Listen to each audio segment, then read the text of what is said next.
Dear viewers and lovers of research, welcome. I'm Lydia PV and today we are going to discuss writing a review report. Review is a very important research factor because it improves the quality and credibility of the whole research literature. It also benefits a researcher and a reviewer because a reviewer's development as a researcher is based on that, and it will keep you updated as a person about the current research scenario. As we all know, practice makes a man perfect. Nobody is a good reviewer when they are born. So you have to practice through different reviews so that you can produce a successful review. And for this, we need best practice tips and techniques. So some of it is given to you here. First base is to get organized. To get organized, you can have two different readings, first reading and second reading. First reading is just to get the first impression and second reading is a thorough reading. So during the first reading, I'll be giving the writing skills which is needed for this, writing points, writing tips. So in the first reading itself, you have to read in such a way that at the end of this, you can compose two paragraphs.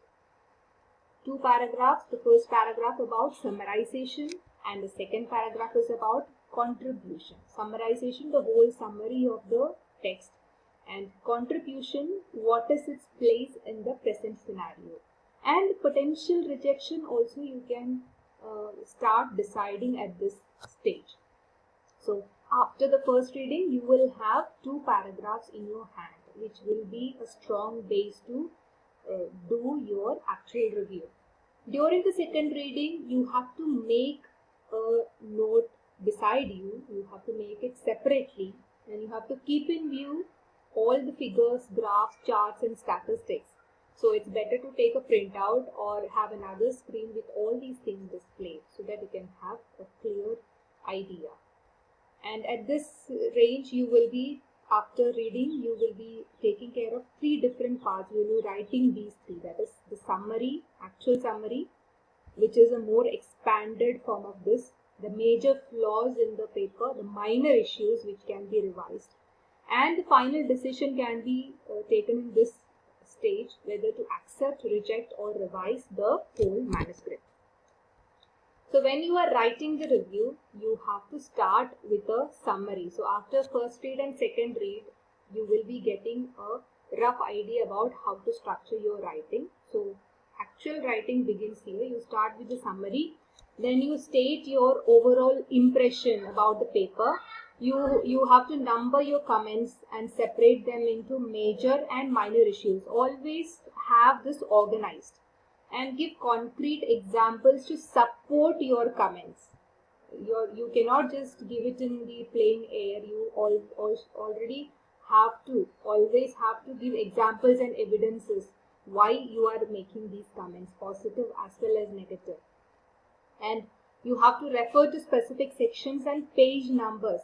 Now this can be done when you are doing the second reading. While making the notes, you can make the page number, the line number also, so that you can utilize this in this stage. And don't focus on spelling and grammar too much.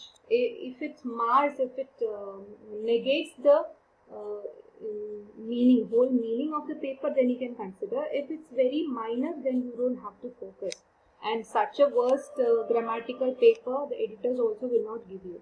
And you have to be always professional and respectful in your writing style, presentation style, and writing the comments also. And you have to indicate if you are available to look at the revised version. This you can communicate with the editor if the paper is given for revision. And always include positive feedback. And most importantly, you have to finish on time because it talks about your professionalism. Most important, be an author advocate. That is a reviewer. You can be a journal advocate, you can be an author advocate, but this is most important. You have to follow all the regulations given by journal, plus you have to be a support to the author. How I'll tell you, like all the researchers will have minor flaws and it's quite normal. There is no research till date which are perfect 100%. So bear that in mind, keep in mind whenever you do a review or read a research. And practice and experience makes you more knowledgeable to realize common errors, what are the common errors, and which ones can be accepted. Now, you could suggest research questions for future researchers other than the question that is addressed in the paper. You can help the author publish their work and could suggest more suitable journal. If suppose for a journal you're doing the review and this article is not much suitable for this journal, then you can suggest another journal also if it allows you to the author.